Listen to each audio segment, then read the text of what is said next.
추경 야합, 정치권을 강력히 규탄한다. 정부가 제출한 26조 2천억 원 규모의 추가 경정 예산안이 단 10일 만에 국회를 통과했다.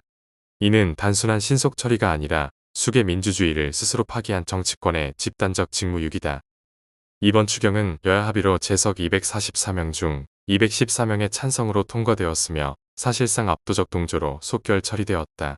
문제는 속도 그 자체가 아니라 그 내용이다. 충분한 검토와 사회적 합의 없이 정치적 이해관계에 따라 초고속 통과가 이루어진 결정은 국민의 세금을 정치적 거래 수단으로 전락시킨 명백한 정치 거래로 국민의 혈세를 보란듯이 정치 협잡의 수단으로 전락시켰다는 점이다. 특히 소득 하위 70%에 대한 현금성 지원과 같은 정책이 핵심으로 포함된 것은 선심성 재정 집행, 선거를 겨냥한 매표행위라는 비판을 피할 수 없다. 국가 부채가 급증하는 상황에서 이러한 행태는 단순한 정책 실패를 넘어 미래 세대에 대한 범죄 행위이며 노골적인 재정 포퓰리즘이자 뻔한 매표 행위이다. 겉으로는 중동 전쟁 대응을 명분으로 내세웠지만 실제 핵심 예산은 대규모 현금 지원이다. 언론 보도에서도 드러나듯 고유가 피해 지원금을 빙자하여 대다수 국민에게 직접 현금을 지급하는 구조로 설계되어 있다.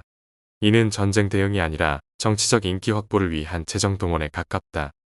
추경은 정부 제출 이후 불과 열흘 만에 통과되었고 그 과정에서 실질적 총액 변화 없이 감액 범위 내 증액이라는 형식적 조정만 이루어졌다.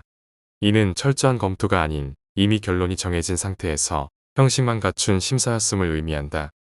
국회는 더 이상 예산 통제 기관이 아니라 정부 정책의 통과 버튼으로 전락하였다. 이번 추경은 실질적 재원 확보 없이 미래 세수와 국채 발행에 의존하는 구조이다. 그 결과는 명확하다. 통화량 증가, 환율 상승 압력, 수입 물가 상승, 서민 실질 소득 감소로 이어져 국민이 바로 인지하지 못한 채 부담하게 되는 보이지 않는 세금, 즉 인플레이션을 초래할 것이 명백하다. 정치권의 현금 살포는 반드시 국민이 더 큰 비용을 부담하게 한다. 유동성 확대는 필연적으로 자산시장으로 유입된다. 그 결과는 다음과 같다. 주식 부동산 가격 상승, 자산 보유층의 부유층 대 무자산층의 상대적 박탈 현상으로 나타나 양극화를 완화하겠다며 추진한 정책이 오히려 양극화를 구조적으로 심화시키는 자기 모순에 빠지게 된다. 중국인 관광객을 대상으로 하는 등 특정한 관광시장에 대한 추가 예산 투입과 같은 정책은 이미 높은 비중을 차지하는 시장에 대한 편중 투자로 리스크를 확대하는 비합리적 결정이다. 이는 전략이 아닌 단기성과 집착이며 국가 재정의 기본 원칙조차 무시한 행태다. 급증하는 국가 채무 상황에서 추가 세수는 지출이 아니라 부채 상환에 우선 사용되어야 한다. 지금과 같은 재정 확장은 미래 세대에 대한 명백한 착취다. 정부는 추경을 통한 지출 확대가 아니라 중복 사업 정리로 불필요한 지출을 축소하는 노력으로 기존 재정 구조의 개혁에 집중해야 한다.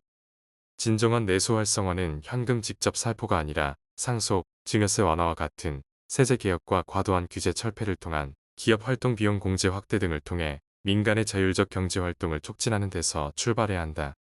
중동 전쟁 대응이라는 명분이 허울이 아니라면 기존 공급망 안정화 기금 활용, 예비비 및 기존 제도 재배치, 중복 사업 정리를 통해 효율적으로 대응해야 한다.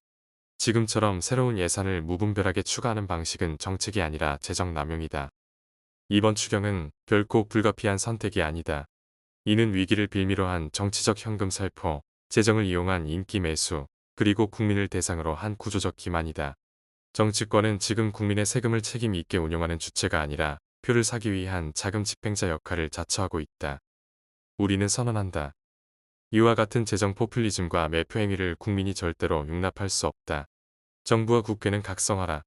정치권이 재정 건전성과 경제 안정이라는 국가의 기본적 책무를 저버리는 순간 침묵하던 국민은 행동으로 정치권을 무섭게 심판할 것이다.